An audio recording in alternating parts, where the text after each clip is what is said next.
मित्रांनो नमस्कार. आज हा आपला दुसरा व्हिडिओ घेऊन येत आहे, जो आम्ही 30 आणि 31 जुलैला जो अभ्यास दौरा केला होता त्यातील हा दुसरा फार्म आहे. आणि हा फार्म आहे पुळकोटी या गावी, म्हसवडजवळ, सातारा जिल्ह्यातील म्हसवड तालुक्यातील म्हसवड जे गाव आहे त्याच्या अगदीच शेजारीच हे गाव आहे. आणि एक सुंदरसा फार्म आपल्याला पाहायला मिळेल. हे आत्ता पाहतोय आपण, त्यांचं चारा नियोजन पाहतोय. नुकतंच मेथी घास वगैरे लावलेला आहे, एका बाजूला मका पण लावलेला आहे, इतर चारासुद्धा त्यांनी बऱ्यापैकी केलेला आहे सध्या. आणि अगदी शेतातच त्यांचा फार्म आहे, शेतातच घर आहे, घराला लागून फार्म आहे. आणि सुंदर असं फार्म आणि सुंदर असं फार्मचं नियोजन, विशेष करून फार्म कसा असावा, संयमानं कसं काय काम करावं शेळीपालनामध्ये, कमी जनावरांसुद्धा तुम्ही उत्तम काम कसं, तुम्ही जर क्वालिटीवर भर देणार असाल तर तुमची क्वांटिटी महत्त्वाची नाही, हे गोष्टी ह्या आपल्याला व्हिडिओमध्ये शिकायला मिळणार आहे. तर मित्रांनो, माझी तुम्हाला सर्वांना विनंती आहे, सुंदर असा व्हिडिओ होणार आहे. फार्मच्या मालकांचं नाव आहे जल्लोष सावंत. त्यांच्याकडून आपण त्यांच्या फार्मची माहिती घेणार आहोत.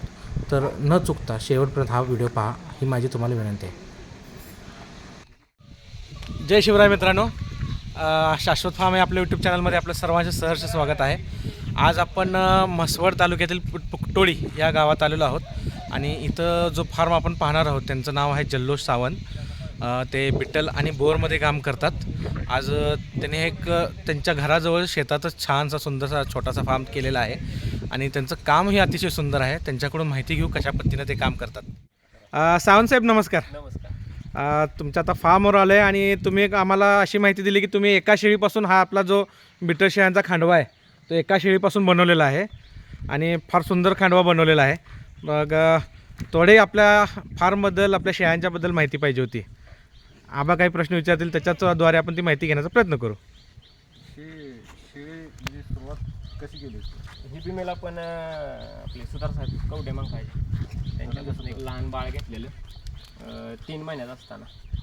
त्याच्यापासून हे सगळं आपण वाढवलं बिटल्स, म्हणजे एका फिमेलपासून. बरं, मग ह्यांना नर आपण असं मित्रपरिवारांचं वापरत होतो वेगवेगळं म्हणा, बाहुबली म्हणा, शमशेर म्हणा, काली म्हणा, एकंदरीत नामांकित नर वापरलेलं आहे. त्या काळात जे नामांकित होतं का ते वापरलेलं आहे. चांगल्या क्वालिटीचे. म्हणजे ही आणली त्यावेळी केवळ काय वय होतं त्याचं?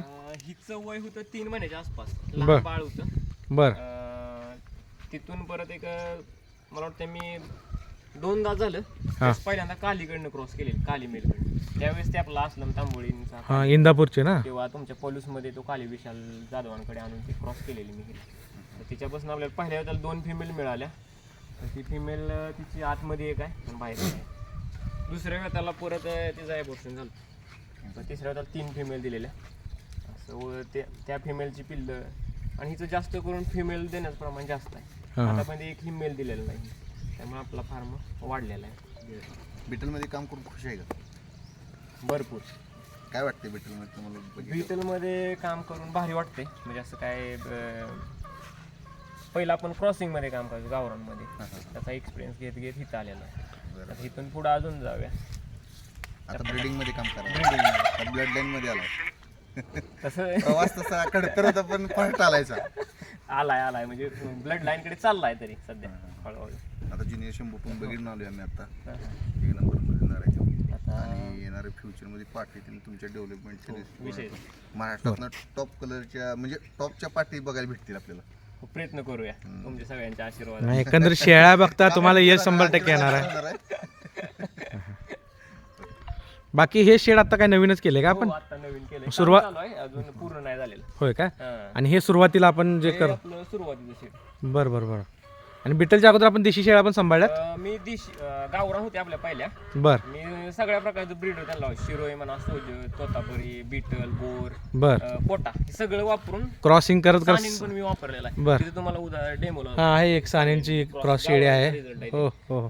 आणि त्याच्यापासून मला बिटल आणि बोर जरा चांगली वाटली. म्हणजे वजन वाढ म्हणा, ह्युमिनिटी पॉवर म्हणा आणि दुधाचं प्रमाण म्हणा. त्यामुळे मी परत हळूहळू प्युअरमध्ये काम करायला चालू केलं. बरं. आता किती वर्ष झाले आपलं काम करा शेळी पालनात? मी तसं आपलं कॉलेज संपलं ना 2018 पासून, त्याच्या अगोदर क्रॉसिंग मध्ये काम करायचं. 19 मध्ये ही एंडिंगला बिटल घेतलेली एक. बरं. बोर घेतलेला आहे 2020 ला. 2020 ला बोर. पण ती एकच आता जी शेळी बसल्यात तीच घेतलं का? आतमध्ये एक. हा, ते काय का? हा, अच्छा, तिकडे आहे. बरोबर. तिच्यापासून सुरुवात आपली बोयरची. बरोबर. या फिमेलच्या वंशावळीबद्दल काय? तिचा बाप आहे सुलतान. बरं सुलतान हा म्हणजे असं बहीणचा पूर्वीचा सुलतान होता तो. नाही तो हैदरचा मुलगा सुलतान. संजय मानेंनी ती फिमेल क्रॉसिंग केली हा सुलतान. बरं. तिला झाले 2 मेल, एक सुलतान आणि एक बादशाह. हा. बादशाह आपल्या धीरज कासाने घेतलेला. सुलतान धनंजय सुलतान थ्रू आझर मुल्लांना गेला आणि आझर मुल्लां सुलतानच्या लाईन मधनं धनंजय सुतार धनंजय सुतारांच्याकडून तुम्हाला पाठ भेटली. हां सुधार साहेबांकडे त्या नागरा फिमेलची. जपल्यानंतर काय होते आपल्या हां तिची आई पण अशी काही उंच नव्हती, छोटीशी होती, एक 32-33 साईड. गोशाळेमधल्या आपल्या असल्यामुळे शिंदे साहेबांनी बघितलेली ही लहान असताना फिमेल आणि हिच्यासोबत एक मेल होता. तो अर्जुन हराळांनी मेल घेतलेला आणि शिंदे साहेबांनी ती पाठ बघितलेली. पण सुधार साहेब म्हणले दिली या. त्यामुळे तिच्यासोबत एक नर होता आझर मुलांकडे नागरा कलरचा, ती शिंदे साहेबांनी घेतलेला पण ती आझर मुलांच्या घरनं घेतलेला. मित्रांनो, आपण सावंत साहेबांचं सुंदर असं आता नियोजन पाहूया. त्यांची सर्व शेळ्या, कोंबड्या किंवा अनेक जे काही पशु आहेत त्यांच्याकडं, ते सर्व इथं तुम्हाला मुक्त संचार करताना दिसतील. त्यांच्यासाठी मुक्त संचारमध्ये गव्हाण तयार केलेली सुद्धा दिसेल. आणि हे जे आतल्या बाजूला दिसत आहे ते आता सध्या त्यांनी नवीन बनवत असलेलं त्यांचं शेड आहे. त्यांनी शेडमध्ये वेगवेगळे कप्पे केलेले आहेत आणि बाहेरच्या बाजूला चेनलिंगनं त्याला कंपाऊंड तयार केलेलं आहे. अजून त्यांचं ते शेडचं काम चालूच आहे, काही त्याच्यात बदल होणार आहेत. आणि हे जे बाजूला दिसत आहे हे त्यांचं जुनं शेड आहे, जिथं ते पहिल्यापासून शेळीपालन करतात. मित्रांनो, मी नेहमीच तुम्हाला सांगत आलेलो आहे की शेळीपालनमध्ये तुम्ही अवास्तव कोणताही खर्च करू नका. विशेष करून शेडवर लोक फारच अवास्तव खर्च करतात. आता हे जे आपण फार्म तुम्हाला दाखवत आहे, इथून इतर कोणतंही नियोजन पाहण्यापेक्षा तुम्ही हे शेडचं नियोजन पहा. किती सुंदर आणि किती कमी खर्चात छान नियोजन केलेलं आहे. ही साहेबांची गिर गाय आहे. आपण ह्या भागात फिरताना आपल्याला मित्रांनो एक गोष्ट प्रकर्षानं जाणवलं आहे, तर प्रत्येकजण किमान एक देशी गाई आपल्या दाराशी ठेवत आहे, दावणीशी ठेवत आहे.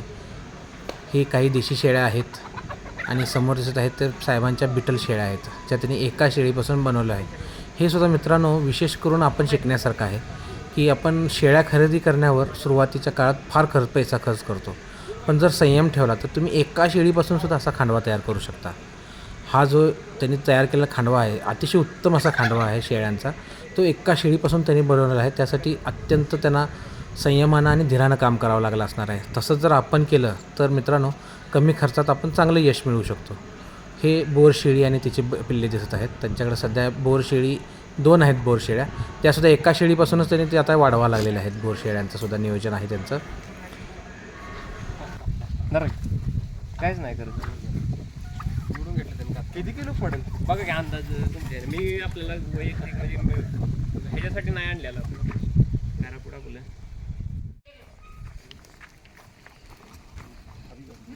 नाही काम हे चालू आहे अजून. गव्हाणी म्हणा किंवा कलरिंग ही राहिली. आत्ताच थोडं थोडं जसं वेळ मिळेल तसं चालू आहे. हे आहेत का फिमेल आणि एक खाली फिमेल आहे. ती 10 दिवस 17 तारखेला झालेली आहे ती. मला वाटते आज 30 तारीख आहे. 13 दिवसाची येते आणि ही 23 तारखेची येते. 6-7 दिवस झाले. ही 3च पिल्लं देते. हिचं पिल्लू आहे का? 3 आहे ती हिची पिल्लं. ही वरलं पिल्लू? नाही ही वरलं 1 2 3. दरवेळेस 3 देते ही? हां दरवेळेस 3 देते? प्रत्येक वेळेला 3च देते. पहिल्या वेळेला 3 दिली, दुसऱ्या वेळेला 3 दिली. आता मला नको आहे 3 पिल्लं, तरी पण 3 पिल्लं देते. तर सावंतसाहेब, तुमचं खूप खूप आभार. आज आम्ही तुमच्या गोट्याला व्हिजिट द्यायला आलो. तुम्ही आम्हाला चांगली मुलाखत दिली. छोटीशीच का असना माहितीपूर्ण मुलाखत आम्हाला मिळाली आणि फार तुमचा एक छान खांडवा बिटलचा एका शेळीपासून बनलेला खांडवा बघायला मिळाला. छान काम आहे. भविष्यातही तुम्ही असंच काम करत राहाल, याच्यासाठी शुभेच्छा. धन्यवाद. तुमचं पण आभार आहे. परत असंच येत राहावा, कमी जास्त काय सांगत राहावा. नाही नक्की भेट द्या. साठी मदत होईल तुमच्यासारख्या आपल्या अनुभवी मित्रांची. नक्कीच हे करा.